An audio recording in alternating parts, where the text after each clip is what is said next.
Hari Om, welcome to this yet another session, live session on karma. And I am really excited and thrilled today to be holding this session live because it is one of the most nuanced topic in today's world. And we have different misconceptions, and not only misconceptions, but also I would say conceptions that are not super helpful, in terms of living our life. So if I am audible properly before I even get into this discussion of karma, just first let me confirm in the chat, please, whether I am visible properly and I am audible, because there is no point of proceeding if you can't hear or see me well. So again, I welcome you all to this live session on karma, as I have named it. As you can see from the title session very clearly, the name goes like Karma, Choice and Destiny, and how the ancient wisdom helps to shape our lives,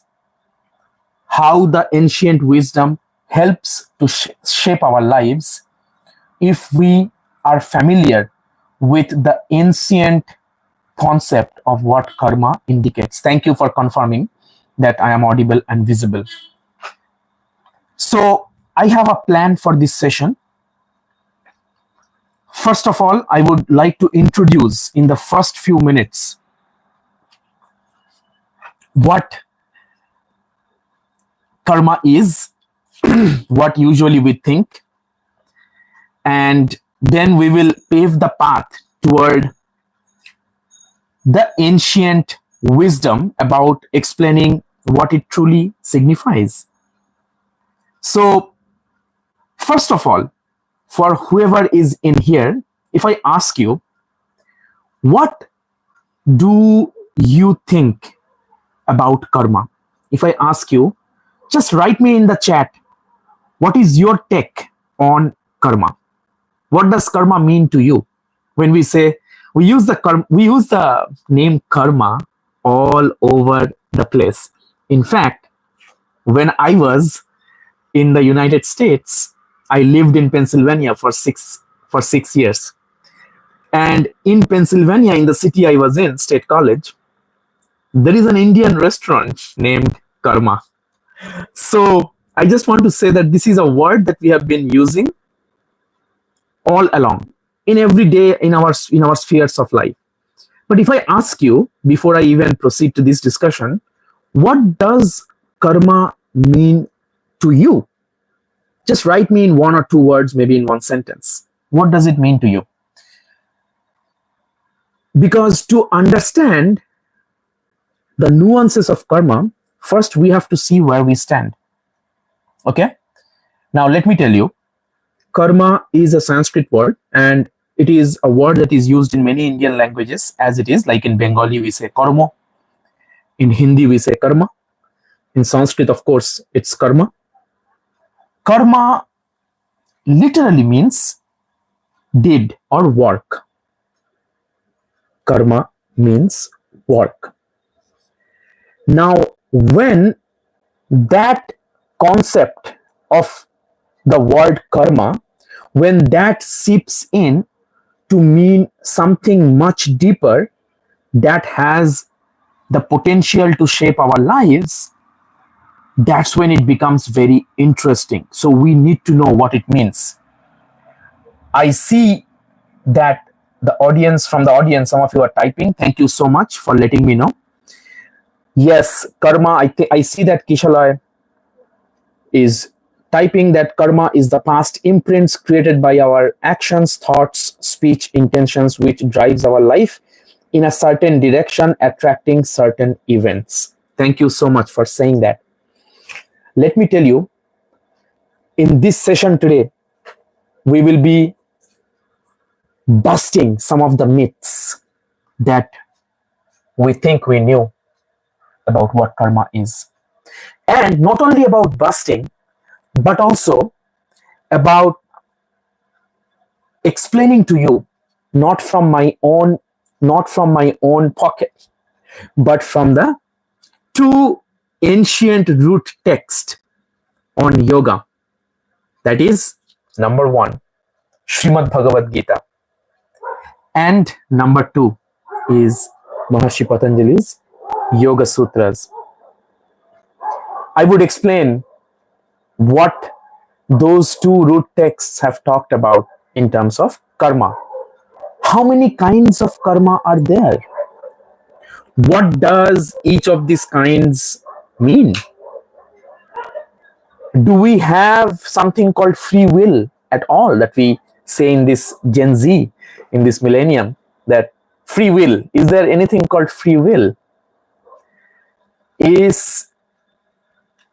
Do we have any control over how we can put karma to our benefits?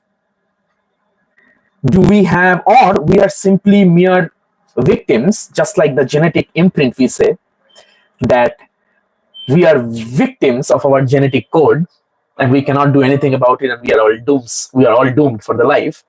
But now we know that apart from genetics, there is this concept of epigenetics. Epi means outside, towards the outer side. Epigenetics is whatever stay outside of the genetics, means whatever influences the genetics is the epigenetics. And we know by the world-renowned scientist, cell biologist, Dr. Bruce Lipton's, if you haven't read the book yet, The Biology of Belief, you can definitely, after today, go take a look. If you have not got a copy, go get a copy for yourself. We know that he is the forefather of epigenetics, right? Even if somebody has some genetic blueprint, genetic code, that does not necessarily mean that we are sold to it. There are factors that influence the genetic code, which decides whether the gene will be activated or turned on, or it will stay inactivated, turned off throughout the whole life. So just because somebody has a gene, a marker, does not mean that marker will express itself. Okay?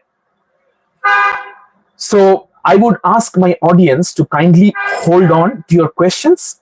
For the end part, I will open up the floor for questions. So please hold on to your questions for the end. But for now, just keep them handy in your notebook. Okay?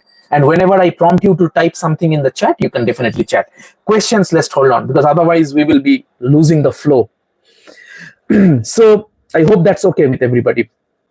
So since we know that just because we have a genetic imprint does not mean we are sold to it and we are victimized, quote unquote, by our genetic code for the rest of our life. We say, oh, it's our genes. Whether it's good or bad or ugly, we just give it to our genetic code. But we know we have epigenetics and environment.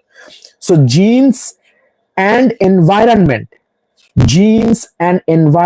together decides the expression in an individual's life.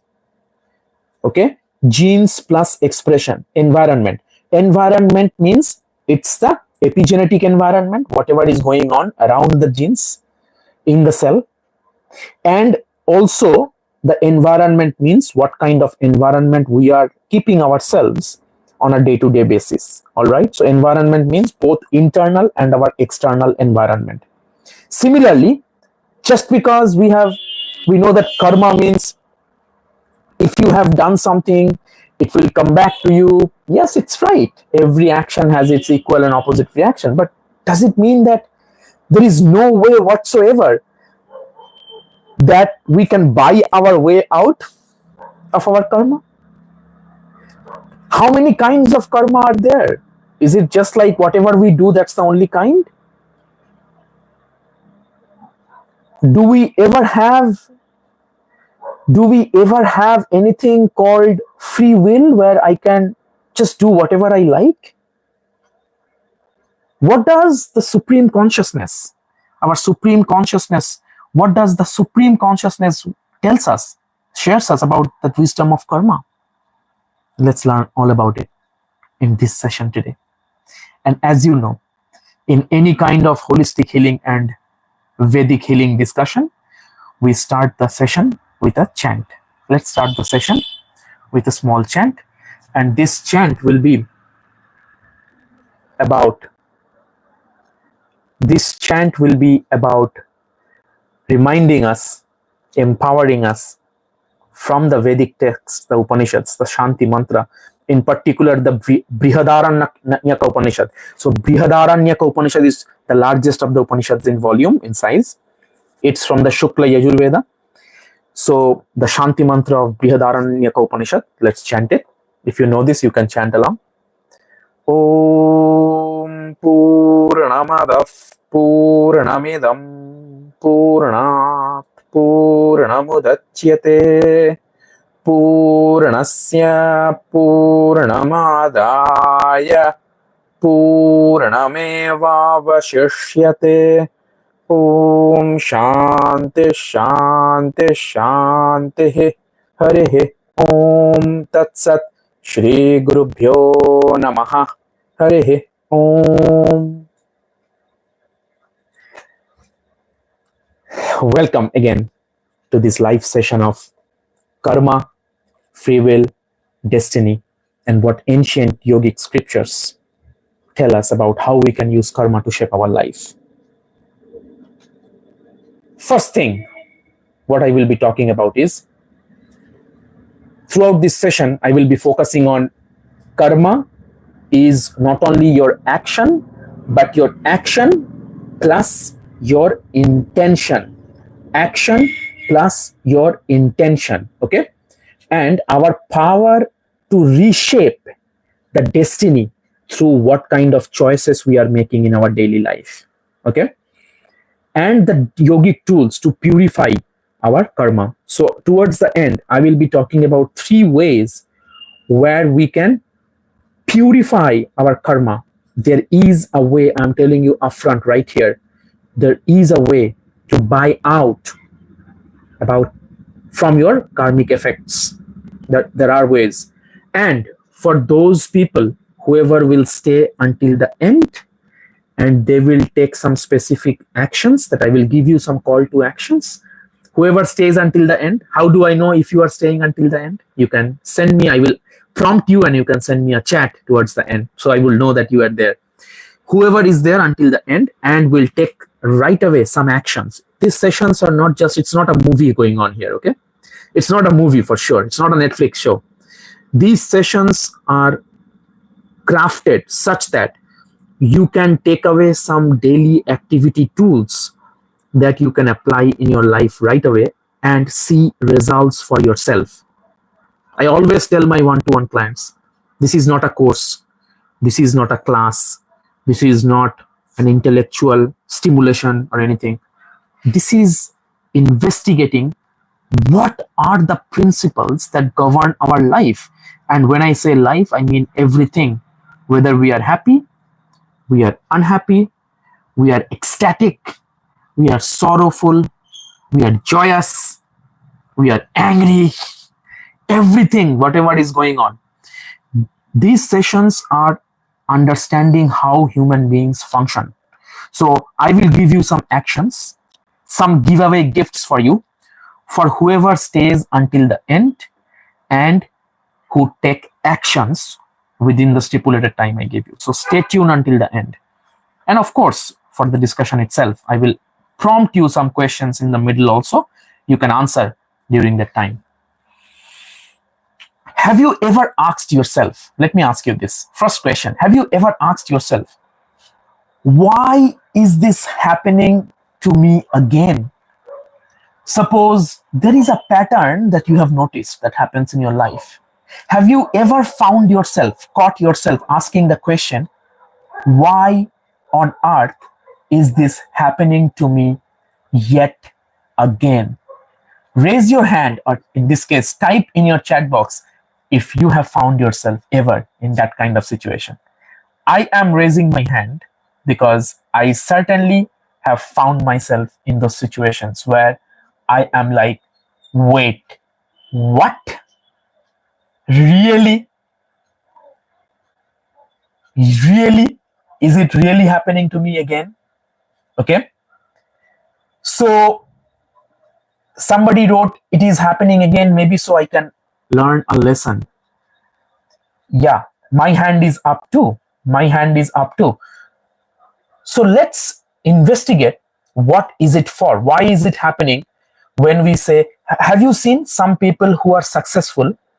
Some people who are successful, who they are always successful, and it seems like success is kind of following them rather than they chasing the success. Do you agree with what I'm saying? Have you seen those people? It can be yourself too, that if you are successful in something, you are successful in almost everything that you do.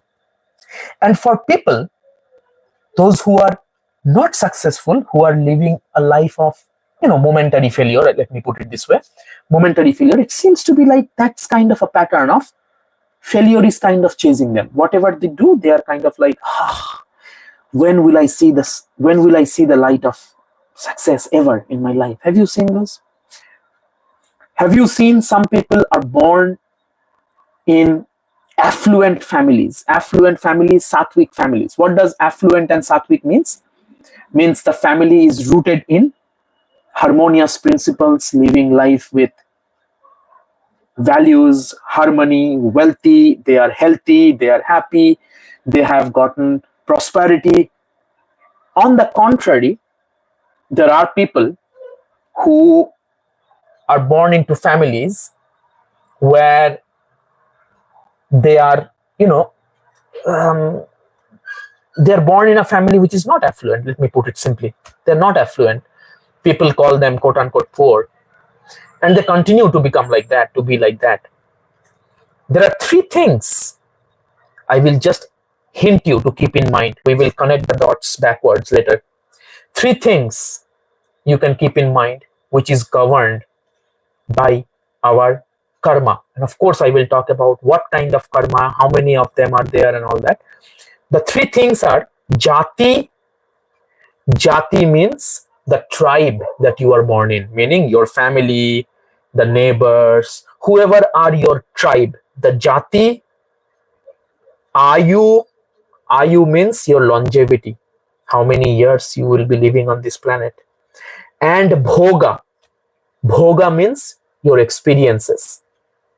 Jati, Ayu, and bhoga. Please write them down.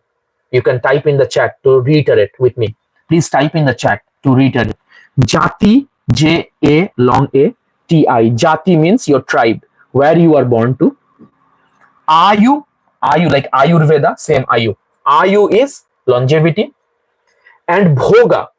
Bhoga means your experiences. What kind of experiences you will go through in this lifetime. They are governed by the karma. What are the roots? What are the roots where the karmic imprints stem from? Let's talk all about it. And please note, today's discussion, whatever I discuss, it will be based upon the two root texts on yoga that has ever been written. The two root texts are, number one, Srimad Bhagavad Gita, the fundamental root text on yoga, 18 chapters, 700 verses. And number two is the Patanjali's Yoga Sutra. Patanjali's Yoga Sutra. Okay? Patanjali's Yoga Sutra will be another root text where I will be basing this discussion on. So please don't think I am here, this big person saying some things out of my own will. No. These will be based on the two root texts. And I see participants are typing. Thank you, Shanu, for typing. Thank you, Kishaloy, for typing. Please stay tuned and participate, because I have told very clearly at the beginning, this is not a movie happening here. This is, here we are getting together as a community, and we will investigate, look into ourselves, in our lives, what's going on, and try to find the pattern and the reasoning, and see how we can shape our life by understanding the principles. Tell me, if you know the principle of how a television works, meaning the operating system, meaning if you press the button of, if you first plug in the socket, then turn on the plug, then put the remote control, the on button, the TV will be on. If there is electricity, it will work. So if you know the fundamentals, if you know the principle, how it works, then you would be able to turn on the television every single time. Yeah? Yes or no? Similarly, we are here in this session to understand what are the things that govern our life and shape our patterns that we find ourselves again and again, and try to understand what are those things that govern our life and put us in some life situations where we are catching ourselves saying, why again? Why again? All of that. Okay? So, karma, it's like a metaphor. You are not living the life. You know what is happening actually? You are reliving your memories until you choose otherwise. Until you choose otherwise. Our sanskars and the vasana. Sanskar and the vasana, those two things are our karmic imprints and our desires that shape our experiences. Sanskars are whatever has been our blueprint of our subconscious. How we talk, how we think, how we encounter a real life situation, everything. How we encounter any real life situation, how we perceive another human being, especially a human being who we have never met before. So our sanskars, our vasanas, the vasanas can be two kinds, supta and vyakta. Supta vasana means which are desires within us, latent. Have you heard the word latent? So latent vasanas and expressed vasanas means what are expressed. Vyakta means what we express, that I want, I desire this, I desire that, I want to be this, I don't like this, all of that. So supta is the latent ones, which are more powerful than the vyakta ones. Vyakta means you have said it, you are clear about it, all are good, we are all good. But supta, whichever is hidden, are more powerful because knowingly or unknowingly they are shaping our experiences, but we don't even understand because we don't know where the leakage is coming from. So sanskars and vasanas are two concepts that will be very important in today's discussion. So we have to know where are they coming from. Yeah. So, when I begin this discussion, right upfront, I will mention one shloka from Srimad Bhagavad Gita, which is shloka number 16, chapter number 4. Chapter 4 is can anybody tell me, write me in the comment section, what is the chapter number 4 of Srimad Bhagavad Gita? Write me, let me see if you are aware of that. There are 18 chapters. So chapter 4 is the Jnana Yoga, the yoga on knowledge. In the chapter 4, shloka number 16, Bhagavan Shri Krishna. Everybody knows here what is the background of Srimad Bhagavad Gita? Can I assume that? Please type in the chat box. Please type in the chat box if you are not familiar with the chapter number 4, or if you are not familiar with the context of Srimad Bhagavad Gita. Srimad Bhagavad Gita, 2 minutes summary. Arjuna was the great warrior in the good side. He was not willing to fight with the evil side, where it had many of his family members, his loved ones, dear ones, brother ones. Okay, no worries. I will explain. I'm giving a 2-minute summary. So Srimad Bhagavad Gita is this scripture that came out from in the battlefield, where this great warrior Arjuna was faced with his opponents, where the opponents had many of his kiths and kins who he has grown up from when he was little. His archery guru, his grandfather, his uncle, the kids of his uncle, the cousins, and all that. So it happened to be the case because of familial conflict. What happened to be the case because of the evil side run by greed and not willing to give up even a fair share of the land to the other side, to the other brothers. There was a fight inevitable. And in that grand fight of Kurukshetra, Arjuna was this great warrior, probably the greatest warrior the world has ever seen in archery. So he told his charioteer, who was this? The supreme consciousness, Bhagavan Sri Krishna, Lord Krishna. So he tells Krishna, please take your chariot in the middle of these two sides. I want to see who is in front of me that I have to fight. Sri Krishna said, okay, as you wish, let me take the chariot in the middle of the two armies. So when he takes up the chariot in the middle of two armies, that's when the drama begins. I say drama because indeed it is. Whatever is happening in between our 2 years is our psychological drama, because it's all makeup, because everything is either related to the past or it is related to the anxiety of the future. The only truth that we have is this present moment, because if I ask you to breathe in the past, can you breathe? No. If I ask you to breathe in the future, can you show me and breathe in the future? No. So the only truth that is with us is the present moment. So you can put your hand underneath your nose and you can see that you are breathing. Yeah, you can breathing. So in between the 2 years, happening the psychological drama, our mind.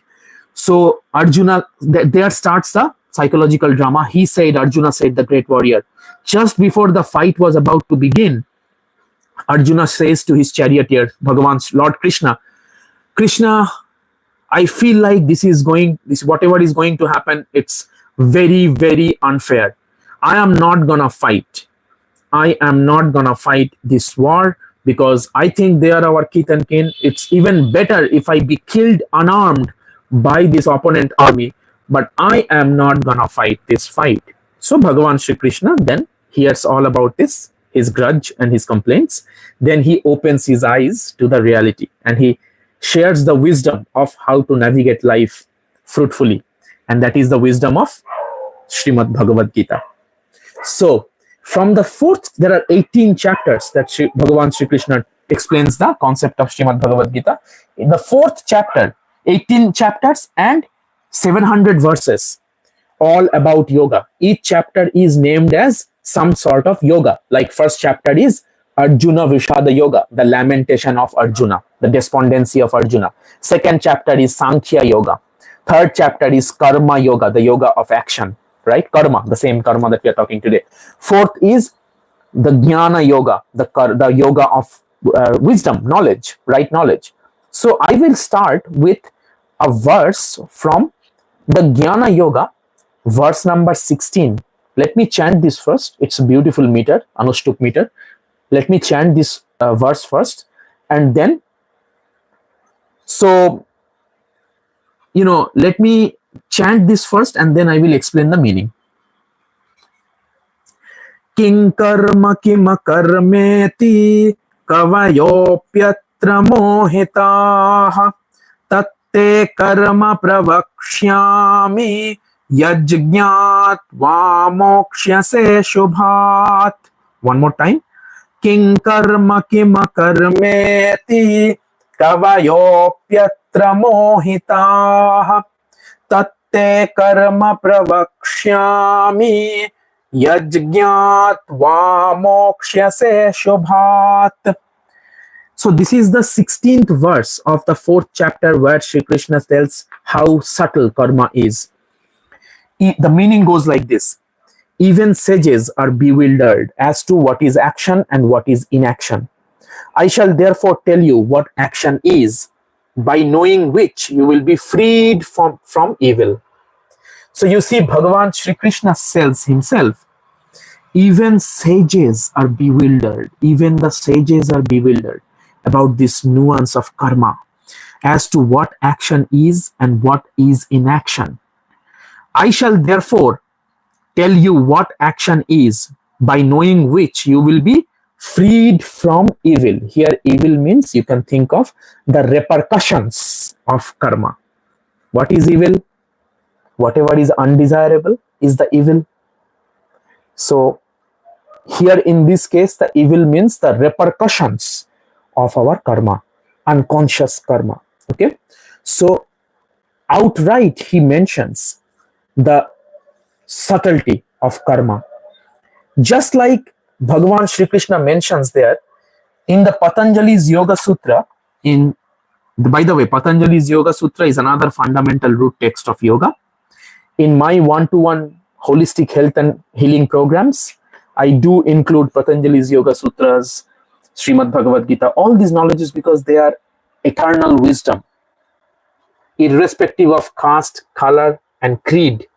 Eternal wisdom about our life, how to navigate life skillfully. In the Patanjali's Yoga Sutra, there are four segments, four legs.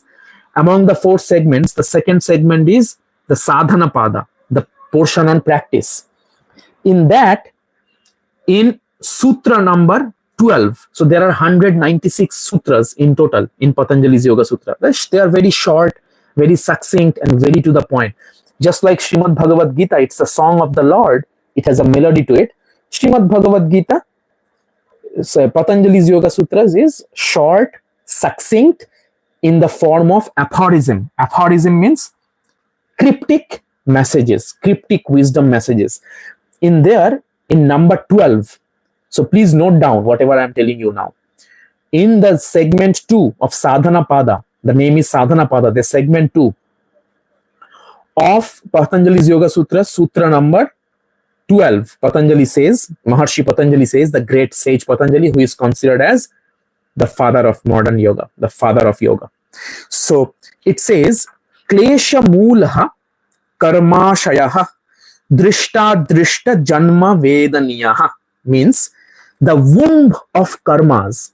The womb of karmas means wherever the karma is born from, the actions and the reactions, okay, the actions and the repercussions, has its roots in these obstacles. I will tell you what obstacles, because for that you have to know what was before. And the karmas bring experiences in the seen, means in this present life, or in the unseen, in future births.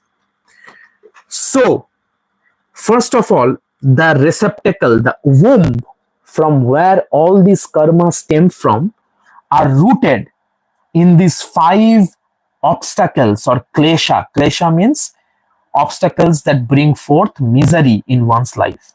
What are the 5 kleshas? The kleshas are, that is in the second chapter, in Sutra number 3, second chapter, Sutra number 3, Maharshi Patanjali talks about the 5 kinds of afflictions. These afflictions are the womb of the karma.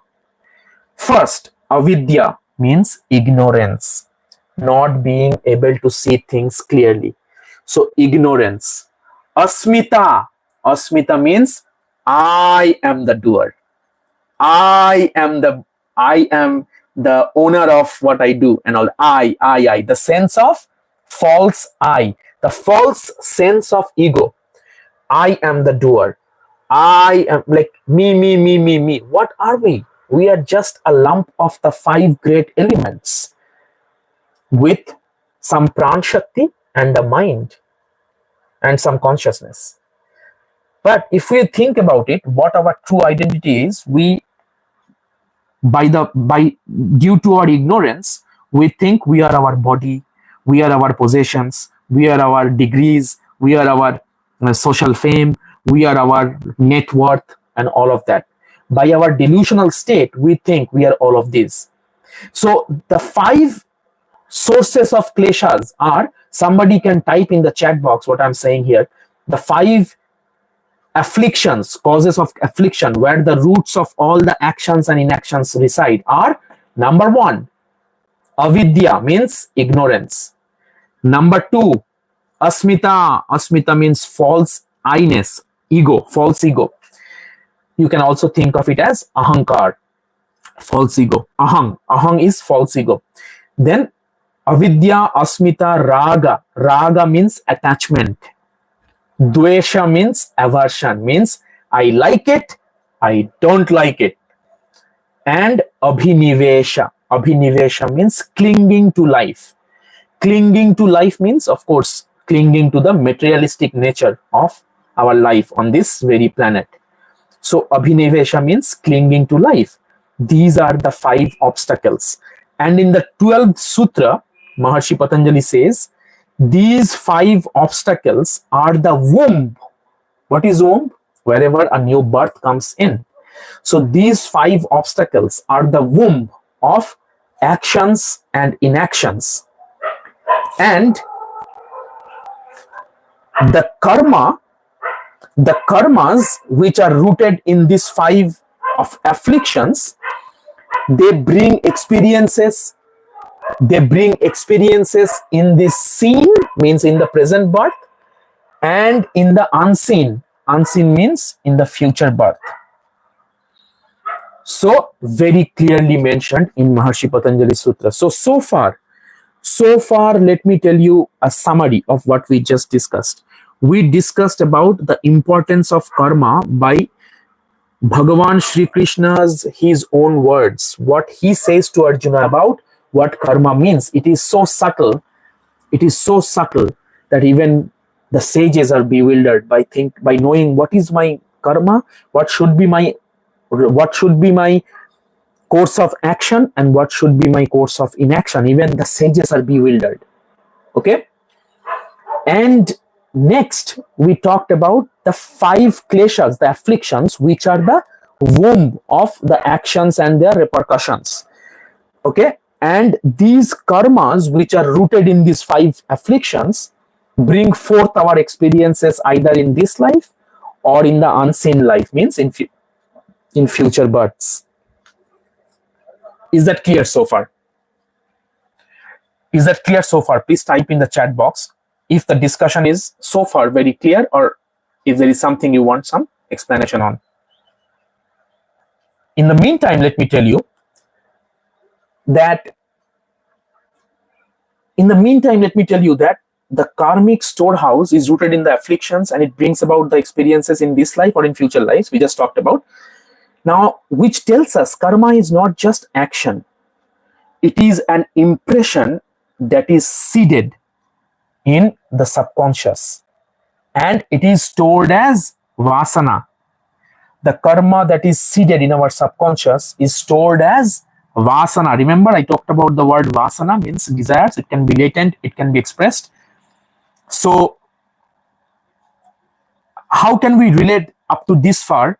How can we relate to our real life, to what we just discussed about karma?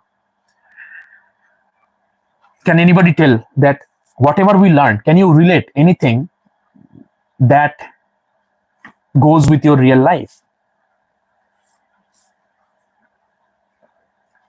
Each time we react unconsciously, we deepen a karmic groove. Each time we respond with awareness, we dissolve one. Yes, very good. I see participants are typing. Thank you so much for participating. Each time we react unconsciously, we deepen a karmic groove. Each time we respond with awareness, we dissolve one. Am I clear what I'm saying? Every single action or inaction, action means its opposite also is true. When we don't act, these two leave a karmic groove. And each time we respond with awareness, we dissolve one. What is that one? We dissolve one karmic groove, the imprint that we have created. Yeah? Moving forward, let me talk about very briefly What are the different kinds of karma? Do you want to know what are the different types of karma? If you want to know the different kinds of karma, then please type in the chat box DK, different karmas. Please type in the chat box DK, different kinds of karma.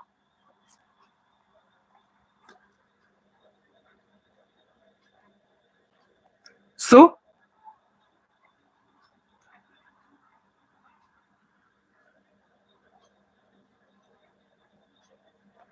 karma, can anybody tell me before even telling what are the different four kinds of karma? Can anybody tell me in the chat box, in the comments, what are the different kinds of karma that you can tell me about? Just let me know. I just want to know that how your concept is, how your notion is.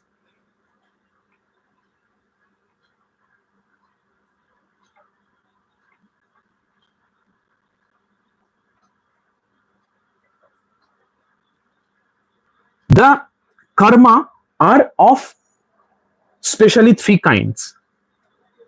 Sanchita karma. Sanchita means what has been accumulated. Is everybody clear on this?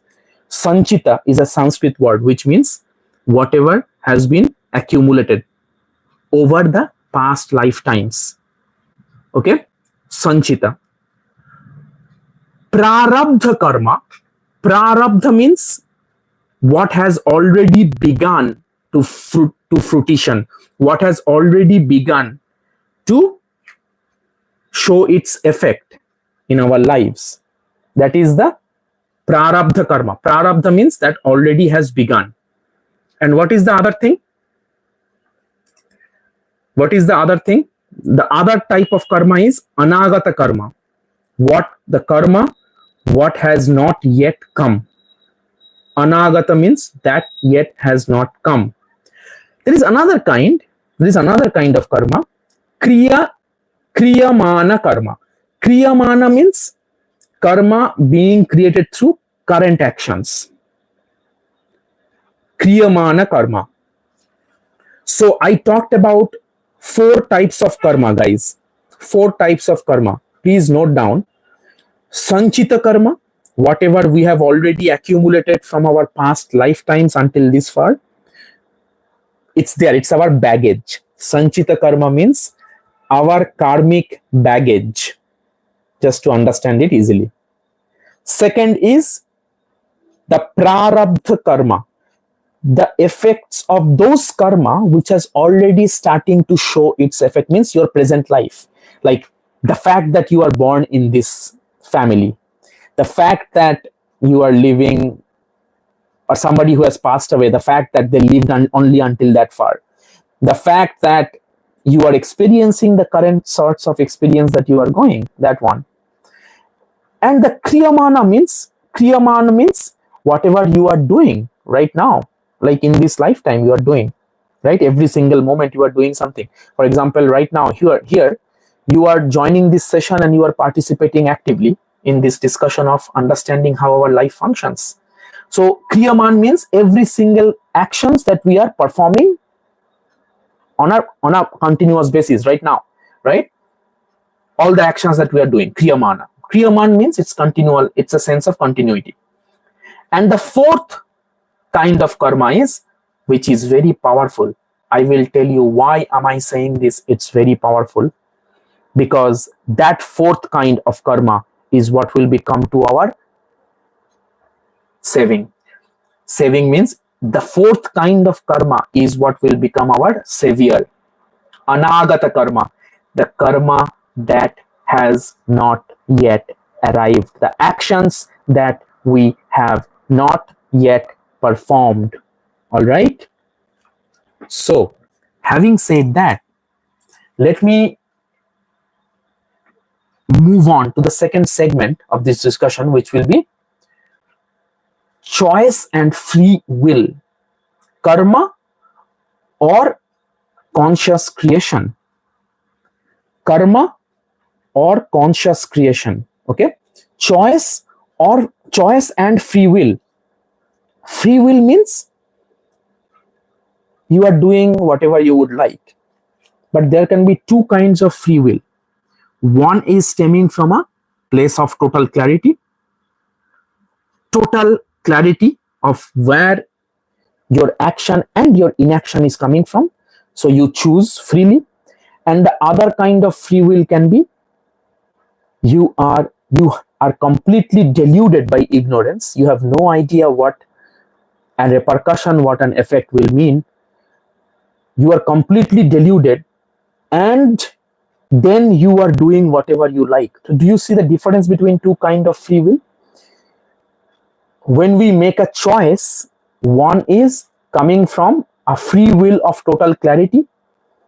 Another kind of choice is coming from total unclarity, total confusion, total delusion.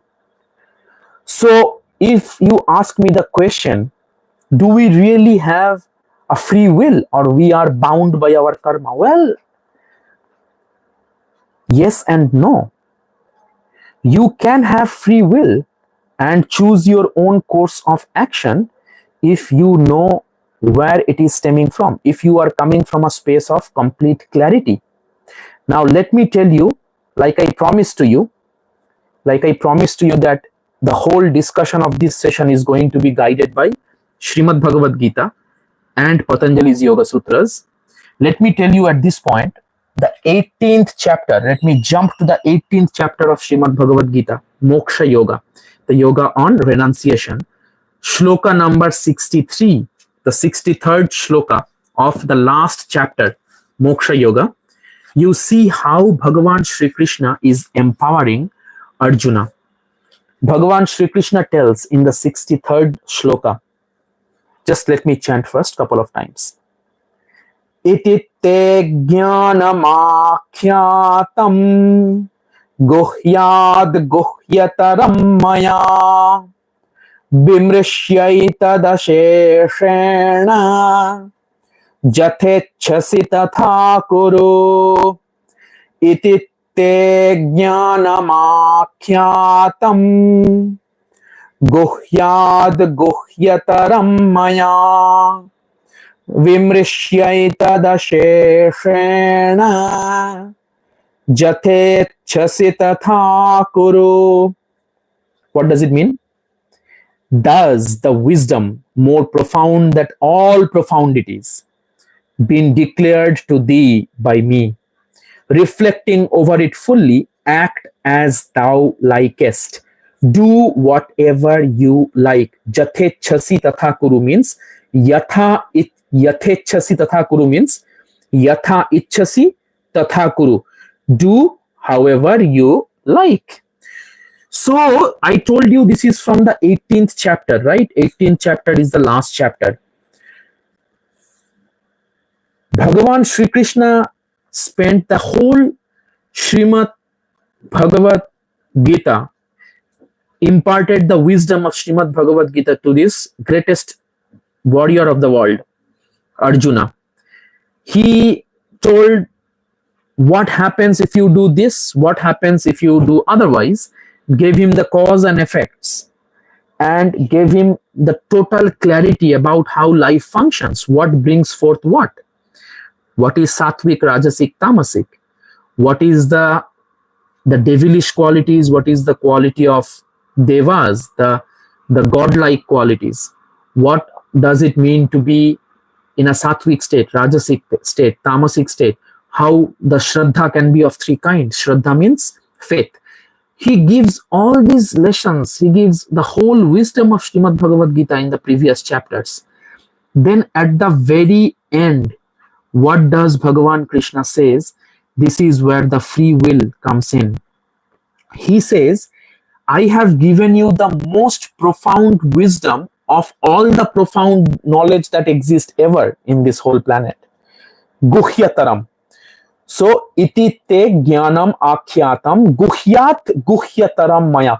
Whatever is guhya means secret, the secretest of the secrets, the most secret knowledge of all the secrets I have given you, which is the wisdom of yoga. Now, vimishraitat seshena. What does it mean? The vimishraitat seshena. That means reflecting over it. asheshena, vimishraishat, vimrishyaitat, vimrishyaitat, asheshena means now reflecting on it, pondering over it. You do whatever you like. Vimrishyaitada it's a combination of two words. Vimrishyaitat asheshena. Am I clear? Please, can anybody type on the chat if it is clear?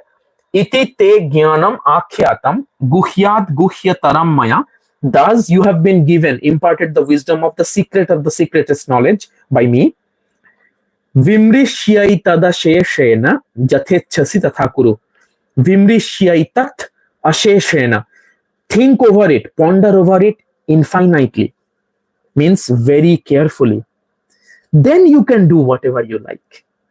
So which means even if you are doing something after knowing exactly what I have explained, even after that, if you are taking some actions which apparently it seems like it's not harmonious or it is harming others, inflicting pain to others, you can do that if it is coming from the space of clarity, because you know that if it has certain kind of impact,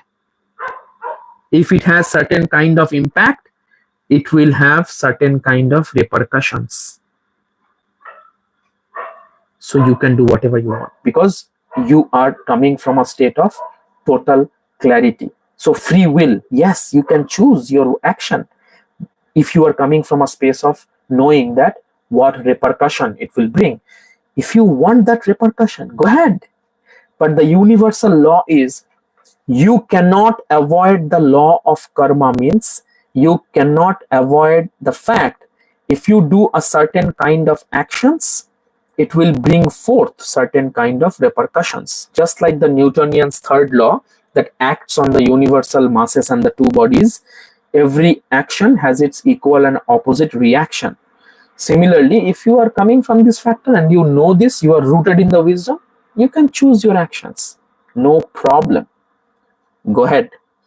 He never imposed upon Arjuna, I have given you this whole knowledge, so you should do whatever I am telling you to do. Never said that. You know, I want to share the next shloka also, because see how compassionate Bhagavan Shri Krishna, how compassionate he is. He immediately goes on to say the second shloka, which is the 64th shloka of the last chapter, 18th chapter, Moksha Yoga, the yoga on renunciation. The 64th shloka, the one right after what I just discussed. Sarva guhyatamam bhuyaha shrinu me paramam vachaha ishtosi me dridhamite tato vakshyamite hitam. Sarva guhyatamam bhuyaha shrinu me paramam vachaha ishtosi me dridhamite tato vakshyamite hitam. The next shloka goes like this. The next shloka is like this. Hear thou again my supreme word, the profoundest of all. Because thou art dearly beloved of me, therefore I will speak what is good to thee. Hear thou again my supreme word. Listen to me again. He is reminding again and again the knowledge that has been imparted throughout this whole Srimad Bhagavad Gita.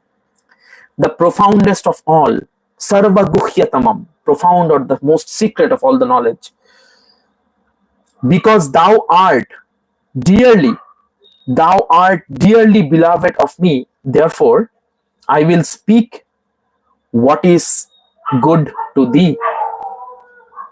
Okay, so even though Srimad Bhagavad Gita, even though Bhagavan Krishna empowers Arjuna to do whatever he thinks, whatever he wants, but he is again telling that he is empowering him to choose his karma, even if he is given the fact that he is willing to face the repercussions. Then he is telling that I will only tell you what is good for you, right? He is saying that I am here for you, just like a coach. And for those of you who have worked with me, you can confirm. When I work with somebody, I try to be that person beside them, not to say that I am here to solve your problem, but to stand beside them and empower them, saying that you can do it yourself, but I can only guide you, I can only tell you what path, what action can bring what kind of repercussion. I never say to my clients who work with me one-on-one in holistic health and healing programs, I have different kinds, right? 6-month program is my signature program, where I walk the path with that individual one-on-one for 6 months. You see, I never say something saying that, oh, somebody shares some deep issues. I never say this is what you should do. I say that if you choose this path, this will be its repercussions. This will be its effects, not in a good or bad way, just what it is. I try to give them that clarity. That's my superpower.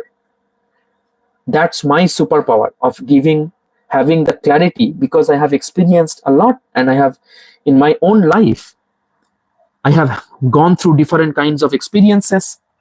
I have gone through different kinds of ups and downs and all of that.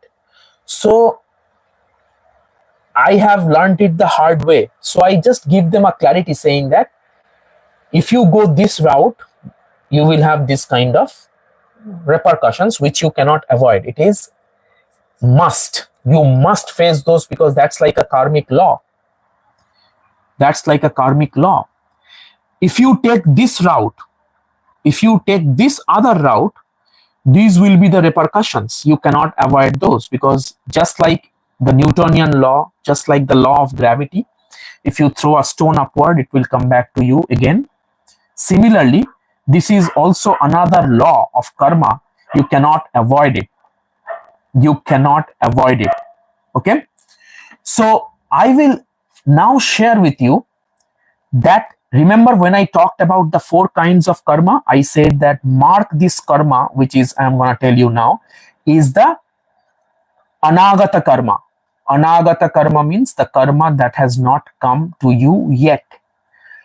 Mark this karma, because that will be our sign of hope, telling us that we do not have to subscribe to the myth that our karma will lead us until we die. We have a way out to burn up our karma. Somebody was typing in the chat box, burning up the karma. How? Towards the end of this session, I will tell you 3 yogic ways how we can burn up. But just by this sutra, I will support what I am saying right now. Like I said, I am not going to talk anything about from my own pocket here. It is coming based on timeless wisdom of ancient wisdom. Timeless ancient wisdom it is coming from. So sutra number 16 of 2nd chapter, Patanjali's Yoga Sutra, that talks about heyam dukkham anagatam. Heyam dukkham anagatam. You will remember this sutra for the rest of your life. I am telling you, note it down. This is a sutra from one of the most fundamental root texts on the science of yoga. I am saying to you straight from that root text, sutra number 16, chapter number 2, sadhana pada of Patanjali's Yoga Sutras. Maharshi Patanjali says, heyam dukkham anagatam.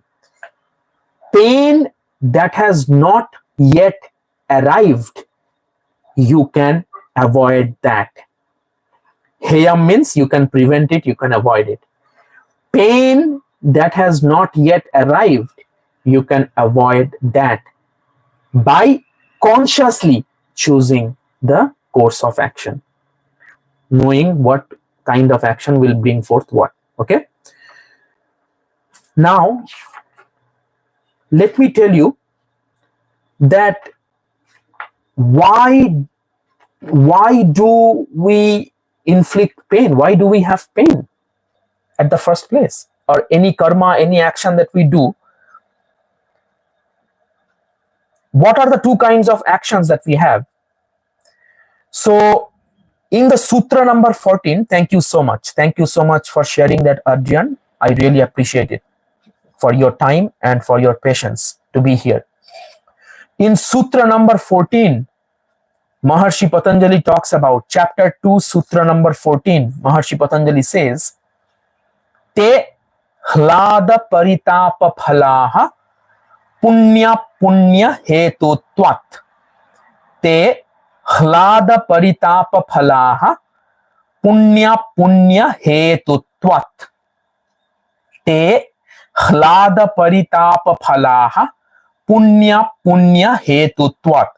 The karmas bear fruits of pleasure and pain caused by merit and demerit, as clear as that.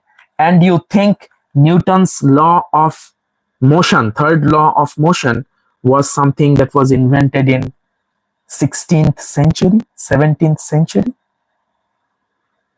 What this is saying, Patanjali's Yoga Sutra, sutra number 14, second chapter, Sadhana Pada. And guys, I want you to share this video most generously to whoever you can, to the entire world. I want this to reach to every single person. I'm serious about this when I say this. Because just look at this sutra number 14 of second chapter. Te hlada paritapa phalaha punya hetutvat. Punya hetutvat, it can divide into punya, merit, apunya, demerit, hetutvat, from having cause. So the karmas bear fruit of pleasure and pain based on the causation of merit or demerit. If it is a meritus, if it's an action of merit, it will bring pleasure. If it is an action of demerit, it will inflict pain. And the summary in sutra number 17, second chapter, Maharshi Patanjali says, drishtra drishyayoho sanyogo heya hetuhu. Drishtra drishyayoho sanyogo heya hetuhu. So 17th, the second, we are still in the same chapter, okay? Chapter number 2nd, Sadhana Pada, 17th sutra. Drashtra, and let me say that sutra again. Drashtra drishyayoho sanyoge heya hetuhu. Drashtra drishyayoho sanyoge heya hetuhu. The conjunction between the seer and that which is seen is the cause of suffering that is to be avoided. Even if based on our actions of demerit that we have done in the past over the lifetimes, that is our Sanchita karma, our Prarabdha karma is this lifetime that we are going through right now. Even if for that we are experiencing certain kind of life and its repercussions, we know that the suffering, pain is something, suffering is something. Does everybody know here the difference between pain and suffering? Can anybody tell me in one line what is the difference in pain and suffering? Can anybody write in the chat box, in the comment, whoever is live here, or wherever you are listening this later on too, write me in the comments here, what is the difference between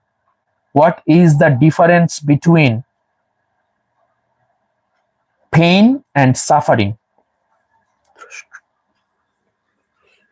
One line. Difference between pain and suffering. One line.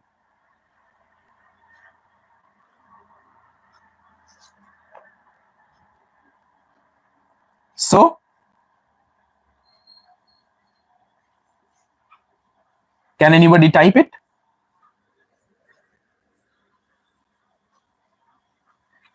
So, the difference between pain and suffering is this. Pain is inevitable. Suffering is optional. If it is a mind-blowing moment for you, type in the comments, type in the chat, MB in all caps with lots of explanation. Type in the chat box with lots of exclamation marks, MB, lots and lots of exclamation marks, mind-blowing. Pain is inevitable. Suffering is optional. Okay? Suffering is something that comes from our psychological drama. We not knowing why this pain is arising from, where the pain is arising from, what is the root cause of it. Suffering is something that we inflict upon. It's like hitting the dead man with the second arrow. Okay? Pain is inevitable. But how we relate to the pain is the decisive factor behind whether we will suffer or not. So, drishyayoho sanyoge heya hetuhu means the cause of that avoidable pain. The cause of that avoidable pain is the union of the seer and the seen. The cause of that avoidable pain is the union between the seer and the seen. Drashti is the seer. Drishyayoho, of the seer and the seen. Drashti and drishya. Drishya means the seen. There is a beautiful Advaita Vedantic textbook on the verses called Drishya Viveka. Drishya Viveka is exactly on the same topic, the seer and the seen, right? The discrimination between the two. Our true essence is the seer, the Purusha. When we think we are the seen, means whatever experience we are experiencing, if we start thinking that we are those experiences, that's when we subject ourselves to suffering. So, whatever by our anagata karma, the actions,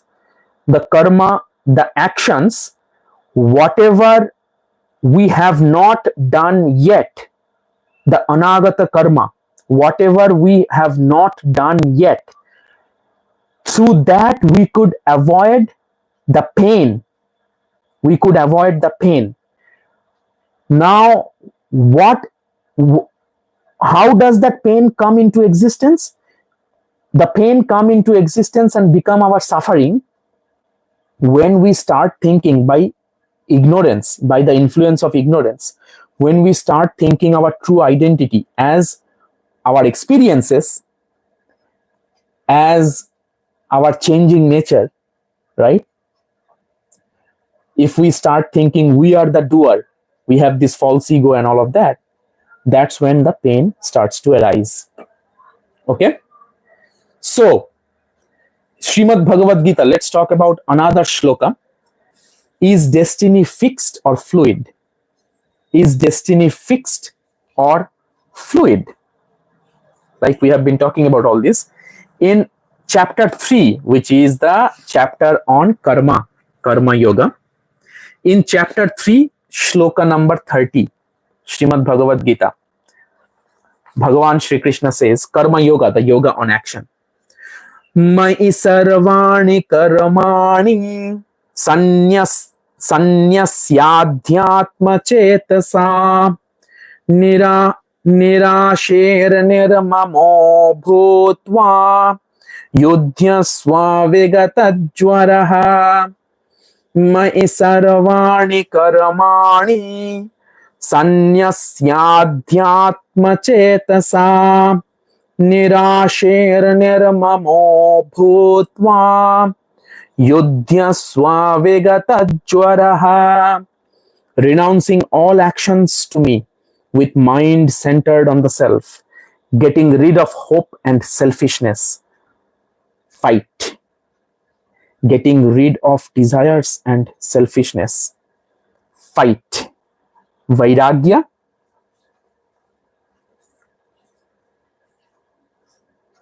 Sanyasyadhyatma chetasa. So, sanyasya adhyatma chetasa, with mind centered on the self and renouncing all actions onto me, with mind centered on the self, getting rid of hope and selfishness. Fight and become free from mental fever. Vigata jwaraha. Jwara means fever, right? Vigata jwaraha means you can thus be free from the mental fever, psychological drama that I have been telling all this while. So whenever we are dedicating our actions, offering our actions to the Supreme, and performing every action as a means of our offering to the divine, to the Supreme, without being afflicted by I am the doer of the karma, that's when what happens? That's when we have immediately made ourselves free from mental fever, from all the pains, all the sufferings, all the humdrums of karma. Okay, we can free ourselves from all of those. So basically it is advising us to perform karma as an offering, every single action as an offering to the divine, to the Supreme Consciousness, whatever that means to you. You can call it God, you can call it Chetana, you can call it Chaitanya, you can call it whatever you like. Krishna. But offering every action to a force that is larger than our little self, offering every action that is every action to the lotus feet of something that is larger than ourselves, our little self, which is susceptible, inflicted with psychological fever. Here it says the mental fever. We can free ourselves from the mental fever. So, is that clear? Karma becomes liberating. People say, oh, karma, you are getting bound by karma. Yeah, when we are thinking we are the doer, we are getting bound by the karma. But when we are offering it and then just being a means to perform the karma, we are using karma to renunciate us.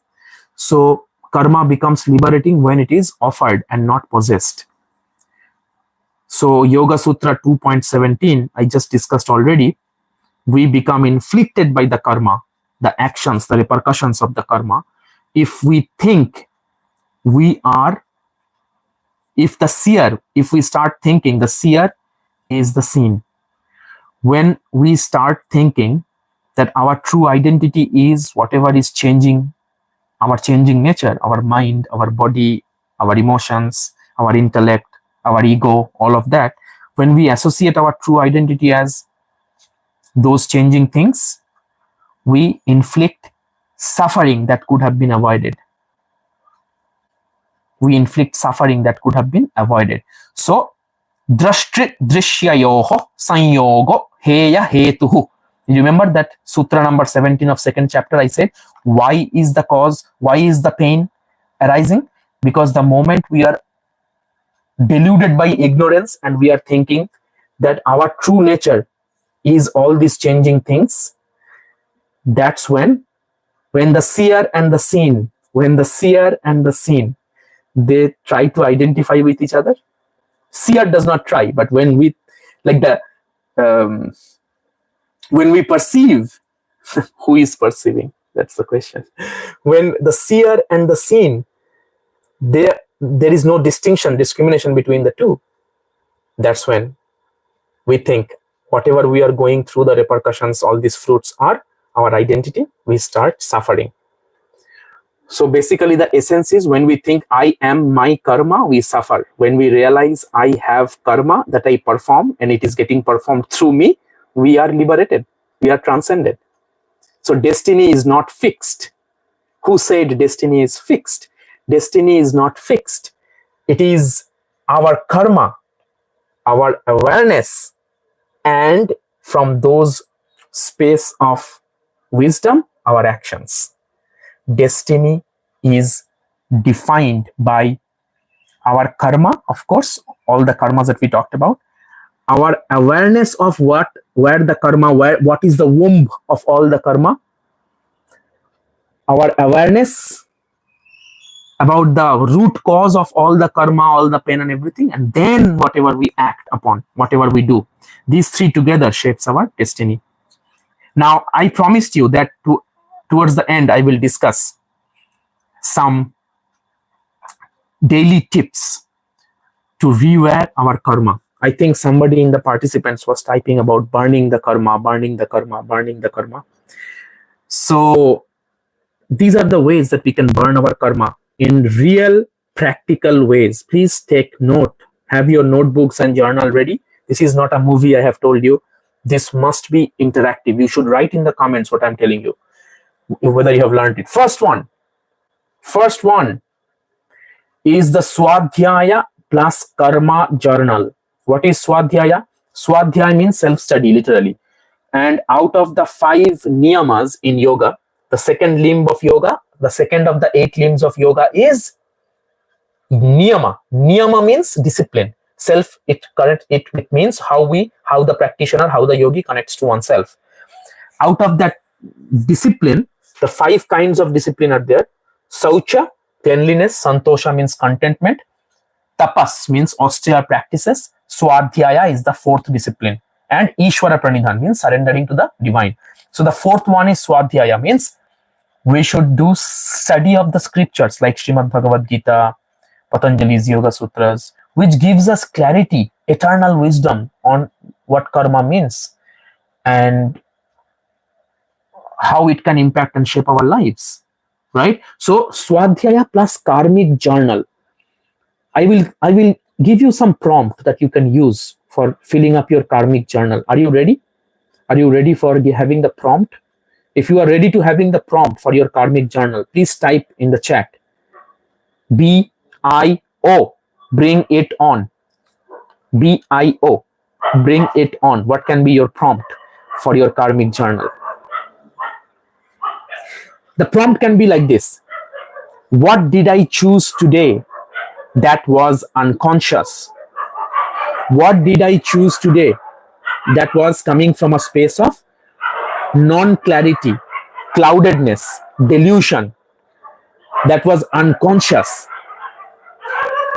Then you also ask, what would a higher choice have looked like? What could have a higher choice be? In other words, first part of the prompt is, what did I choose today? What did I choose today that was unconscious? And the second part of the prompt is, what would a higher choice have looked like? What would a higher choice have looked like? What could we have done differently? Okay? So, studying of the scriptures, and by this journaling, Swadhyaya journaling, we can burn our karma, because the moment we are super clear where we are stemming from, whenever we are super clear about the 5 sources where the roots of karma are implanted, whenever we are aware of those 5 roots, what are the 5 roots? Avidya, asmita, raga, dvesha, abhinivesha. Ignorance, false ego, attachment, aversion, and clinging to life. Whenever we are aware of all these 5 things, the sources of our afflictions, sufferings, and we are taking actions that are in alignment with how to circumvent and navigate those, that's when we will be Burning up our karma means burning up the fruitions of the karma, what otherwise could have been if we had done it unconsciously. Second of the three ways that you can burn up your karma in real life is asana and pranayama. Pranayama means breath work. I would say fiery breath work, given that you are in the right space of your health. No high pressure, no high blood pressure, no hypertension, no recent heart surgery, no eye imbalances, eye surgery, no panic attacks and all that. You know the contraindications of fiery breath, right? Go look into the other video I think I talked about in my 108-day series. I think I talked about this in the last 83rd video, where I talked about the Agni and Ama, how to burn up Ama. I gave some contraindications about Bhastrika and Kapalbhati. You can go take a look in the day 83 of 108-day yoga series. So asana and pranayama, we can actually release the stored impressions, the karma ashaya. Ashaya means the receptacle, that one holds the karma. What does it hold the karma? Our body mind holds the karma, right? The karmic imprints of Sanchita karma. Our body mind is going through the experiences of our Prarabdha karma. Okay, our body mind is the vehicle of doing the Kriyamana karma, what we are doing right now, and our body mind will be the vehicle of doing the Anagata karma, whatever we have not done yet. So when we are creating heat within our body by moving the body in conscious ways, like in Yogasana, and we are moving the energy, burning up energy, creating heat within our breath, pranayama. So by asana and pranayama, we can release the stored impressions through mindful exhalation, especially the exhalation, because exhalation is release. So you can practice Nadi Shodhana, Brahmari. Surya Bhedana, somebody wrote Surya Bhedana. So Surya Bhedana is a fiery breath, but I know that this video, millions of people will be watching it later on, millions of people. So if I have to say something which is relevant to millions of people and not just for a few handful, I would say a safe start could be Nadi Shodhana, right? The energy channel cleansing breath. Or it can be Brahmari, the humming bee pranayam. You can do Brahmari, that's okay. If you want to do a fiery breath, a gentler of the fiery breaths can be Ujjayi, the victorious or the ocean breath. Ujjayi, Ujjayi, Ujjayi pranayama, Ujjayi pranayama is the victorious breath. So, so I would say that the pranayama and the asana, moving our body in conscious ways by creating tapas, heat, what happens is we can release and burn up the receptacle, burn up the karma, because our body mind is the receptacle of our effects of karma, right? The third one is whatever I chanted right a few moments ago, whenever I chanted the verse number 30 of chapter 3, which is the Karma Yoga. Bhagavan Sri Krishna says you can surrender all your karma onto me, to the supreme, to the divine consciousness, to the supreme consciousness, by keeping your mind fixed on the self, means our true identity. So the third action item is bhakti seva. Bhakti seva karma. Bhakti is devotion, means surrender. Ishwara pranidhana, the fifth of the second limb, niyama. The fifth of the second limb of yoga, which is the niyama. The fifth part of niyama is Ishwara pranidhana. Ishwara pranidhana means surrender to the supreme consciousness, surrender to the Almighty, surrender to the power bigger than us. So that surrender is being talked about here, when we are releasing, letting go of our false attachment with our ownership of our karma. Of course, we are accountable what we are doing, but we are letting ourselves free from the pain and suffering that our actions otherwise would bring, because we are making a clear separation between the seer and the seen. Okay? So by doing that, how we can do that? By bringing in a sense of bhakti, Bhakti means devotion. And doing seva karma, one small act of non-attached service each day. Shift the sanskara of grasping into the groove of giving. So you know how our imprints we have created. How about we go deep inside in our sadhana of knowing, understanding how we function as human beings, and we change the imprints. Because just like imprints have been created, we can also change it. How to do it? By bringing in bhakti seva karma, one act of service every single day. So let me recap the three things I talked about in real life that we can do to burn up the karmas. Swadhyaya, self-study, study of the scriptures and karmic journal. The second one is asana pranayama, moving our body, creating heat within our body and our breath. And bhakti seva karma, surrendering to the Almighty, complete surrendered devotion, and doing one activity where we do not desire anything in return. Is that helpful? If that is helpful, type helpful in the comment. So with that, we are coming very close to the end of our discussion today on karma here. So I would give you a call to actions for those of you who are still present here. I have a gift for you, like I promised. If you are ready to step out of your old karmic loops, if you are ready to step out of your old karmic loops and live a choice of your conscious choice, then you can book a one-on-one discovery call with me, the link of which I will be posting in the comments. And it's already posted in the description of this video. It's already posted. Go to the description of this video when it will be posted in my channel, and I will also post in the pinned comment. What I will be posting? I will be posting the link to claim your spot of 1-to-1. I don't give away this time very easily, but every week I have a very limited number of slots where I meet with you one-on-one, and I offer you a chance to talk to me 40 minutes in an intro breakthrough session for me to see how your life has been affected by the karmic patterns so far, and we will make a plan of how we can craft a way out of it by our conscious choice of our actions. So 40 minutes of an intro 1-to-1 breakthrough session. Book a link. It's already in my description here. Book a link, book a call, 40 minutes with me, and I want to talk to you live. Okay? And I want to see, we want to work together, you and I, to craft and see what's going on exactly in your karmic pattern. How your life is getting again and again in the same loop. Okay?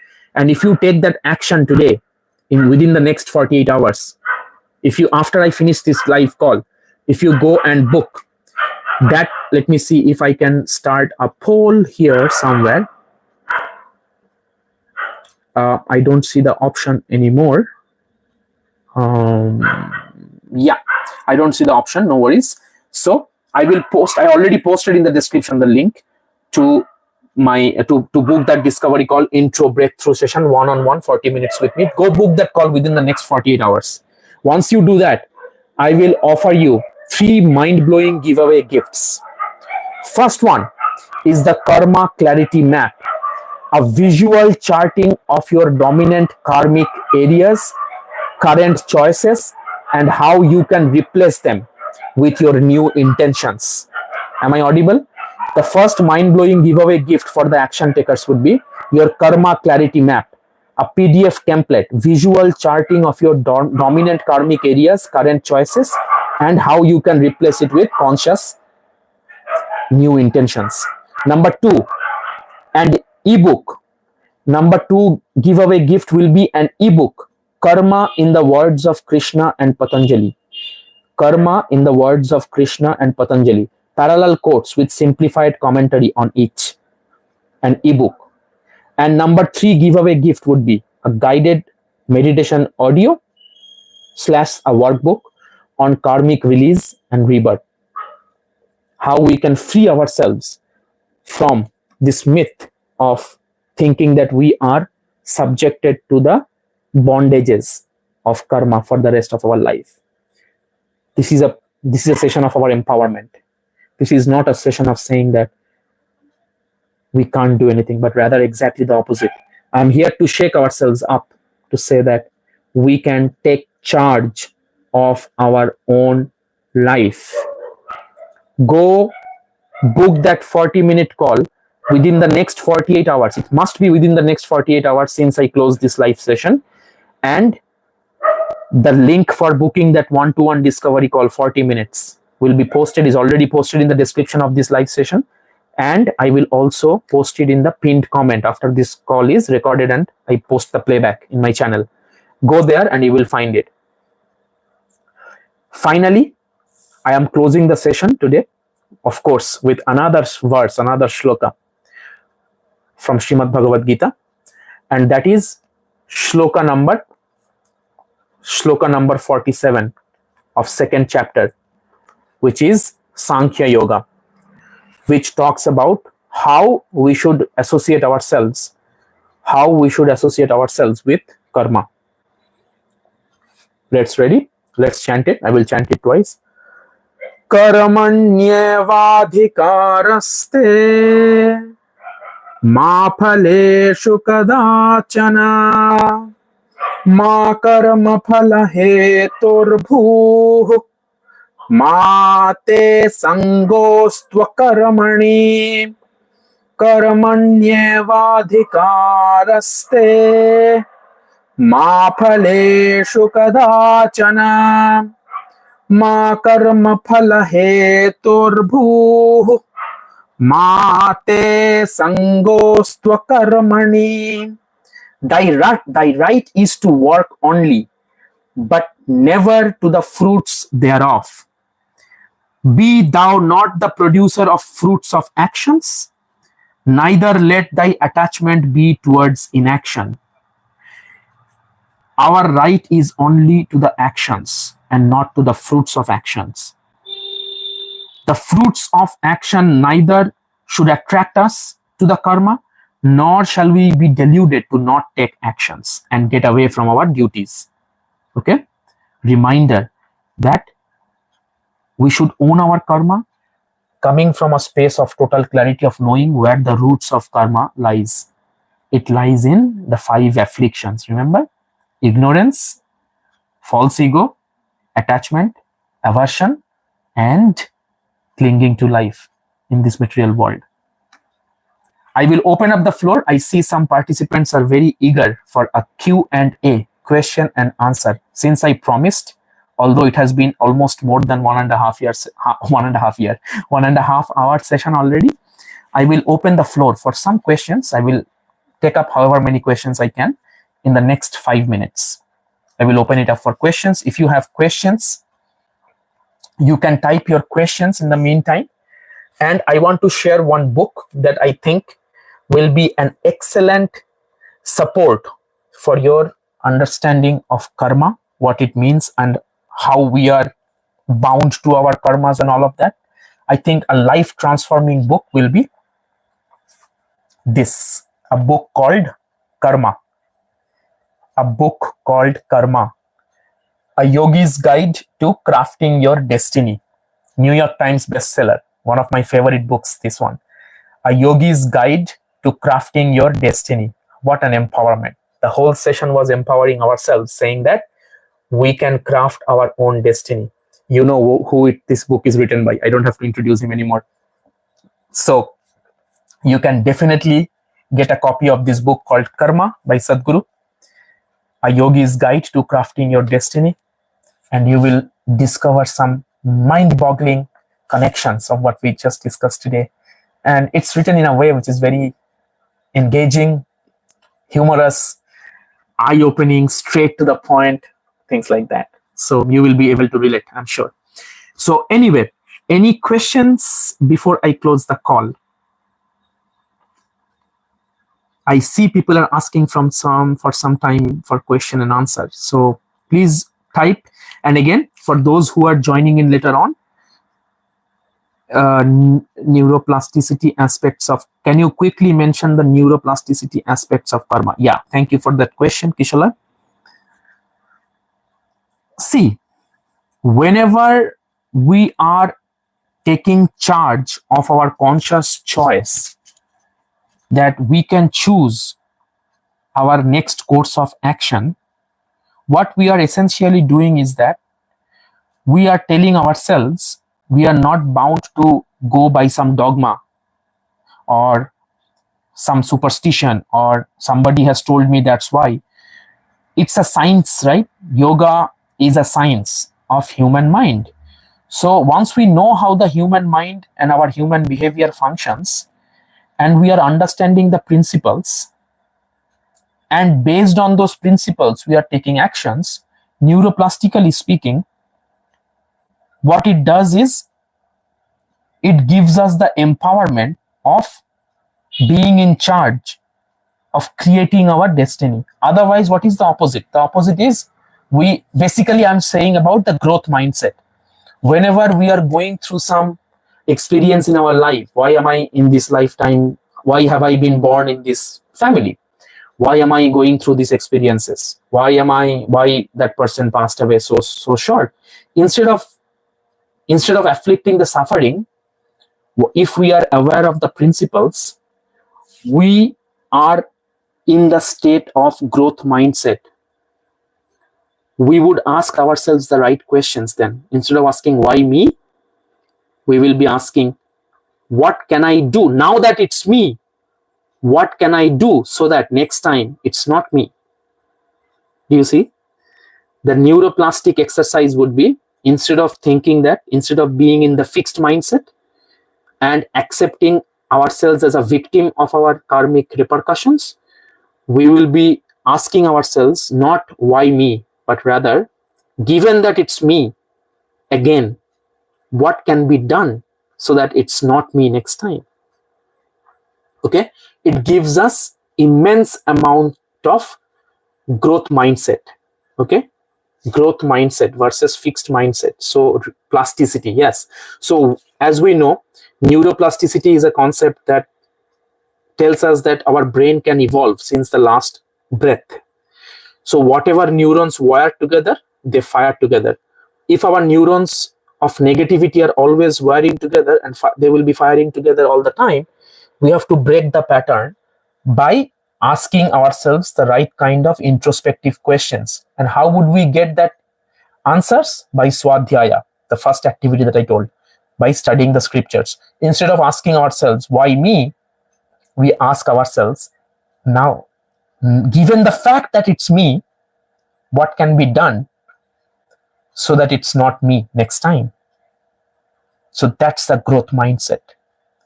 Okay, that's how, neuroplastically speaking, we will wire the neurons of empowerment and not pointing fingers to others.